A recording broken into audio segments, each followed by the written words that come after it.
तो hey guys, आप सभी का स्वागत है आपके अपने चैनल पर। तो आज हम सब सभी के लिए लेकर आए हैं सामान्य ज्ञान के टॉप 25 प्रश्न, जो कि बहुत ही महत्वपूर्ण प्रश्न है। जैसा कि आपको बता दें, वैदिक सभ्यता ये बहुत ही महत्वपूर्ण सभ्यता है, जैसे कि इससे संबंधित सभी प्रश्न सभी एग्ज़ाम में पूछे जाते हैं। आप किसी भी एग्ज़ाम की तैयारी कर रहे हैं, किसी भी कॉम्पिटिटिव एग्ज़ाम की तैयारी कर रहे हैं, तो वीडियो को ध्यान से देखिए। वैदिक सभ्यता से संबंधित हम प्रश्न देखने वाले हैं। इस सभ्यता को आर्य सभ्यता भी कहा जाता है।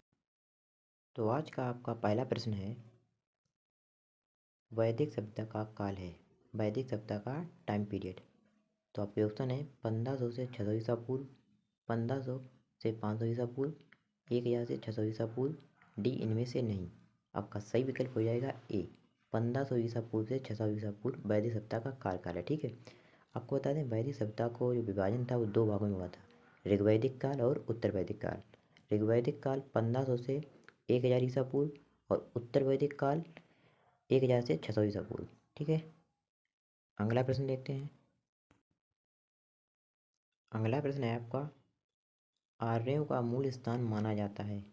आपके ऑप्शन है मध्य एशिया, बी तिब्बत, सी सप्त सैंधव प्रदेश, डी दक्षिणी ध्रुव।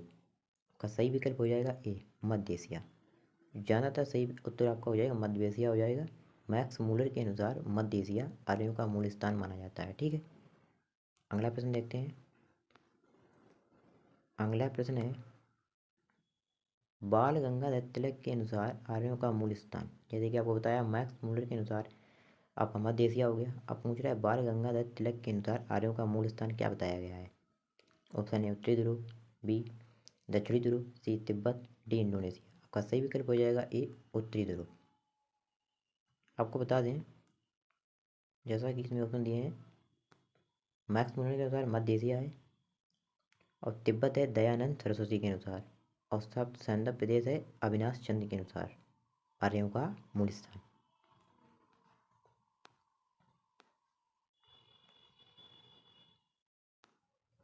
अगला प्रश्न है आपका, वेद संकलनकर्ता कौन है। वेद संकलनकर्ता कौन है। आपके ऑप्शन है महेंद्र कृष्ण द्वैपायन। अगला ऑप्शन है आपका कालिदास, सी रवि कीर्ति, डी हरिशेण। आपका सही उत्तर हो जाएगा ए, महेश कृष्ण द्वैपायन। आपको बता दें वेद संकलनकर्ता अर्थात वेद जो कि हम कहते हैं वेदों की रचना किसने की, वेद व्यास ने। तो ये महेश कृष्ण द्वैपायन है, इनका पूरा नाम है वेद व्यास जी का। ठीक है, आपको बता दें वेद संकलनकर्ता यानी संकलन हमने इसलिए लगाया वेदों का संकलन किया गया है, ना कि रचना। जैसे कि जो संकलन है मतलब ये सुनकर लिखा गया है। इन्होंने अपने आप से नहीं लिखा बल्कि ये सुनकर लिखा है, इसीलिए श्रुति साहित्य भी कहते हैं। उसका नाम संहिता भी है। अगला है आपका, वेदों का संकलन किस भाषा में हुआ है। आपका आंसर है संस्कृत। ठीक है, अगला प्रश्न देखते हैं।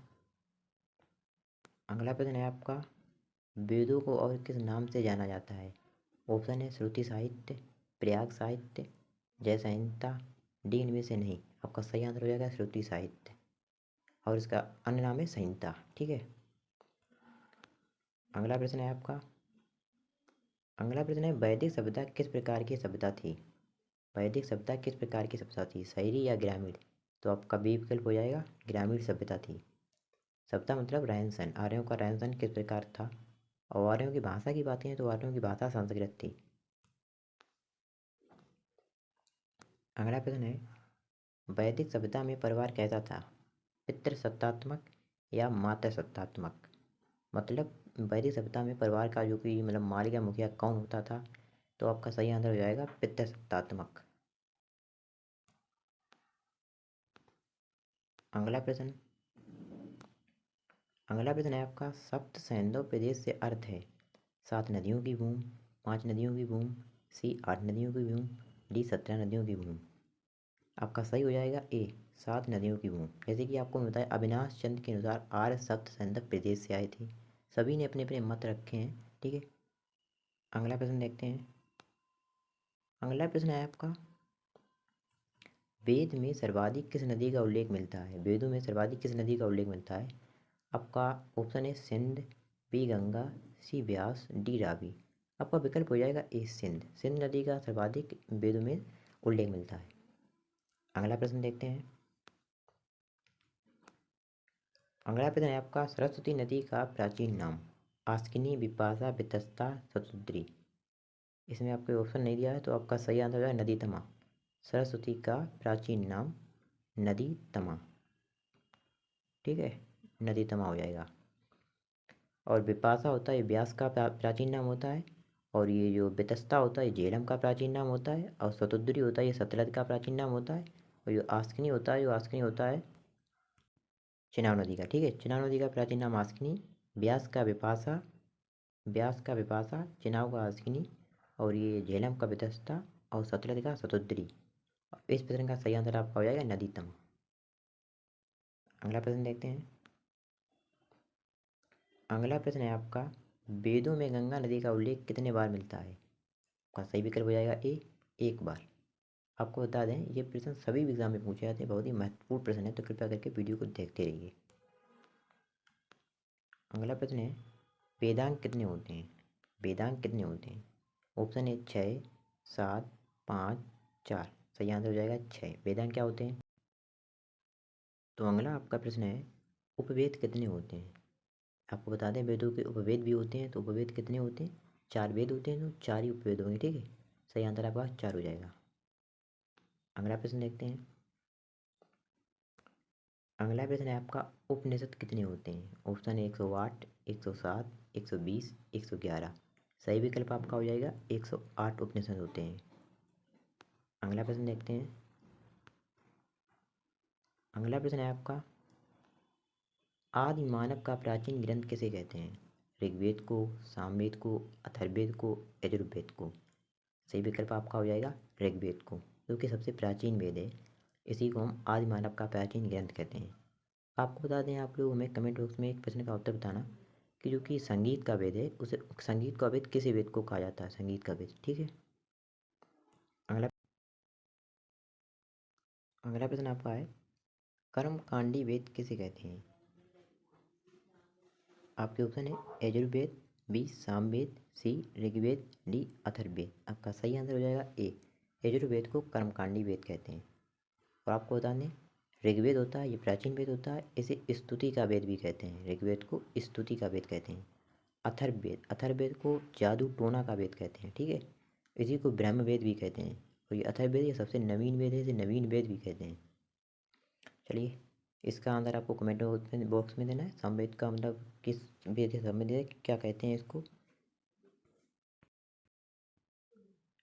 अगला प्रश्न है आपका, ऋग्वेद में कितने मंडल होते हैं। ऑप्शन है 10, 11, 7, 8। आपका विकल्प हो जाएगा 10। अगला प्रश्न है आपका, आर्यों का प्रिय पेय क्या था। आपका उत्तर हो जाएगा सोमरस, जो कि जौ से बनता था, ठीक है। अगला प्रश्न है आपका, शून्य का उल्लेख किस वेद में मिलता है। शून्य का उल्लेख किस वेद में मिलता है।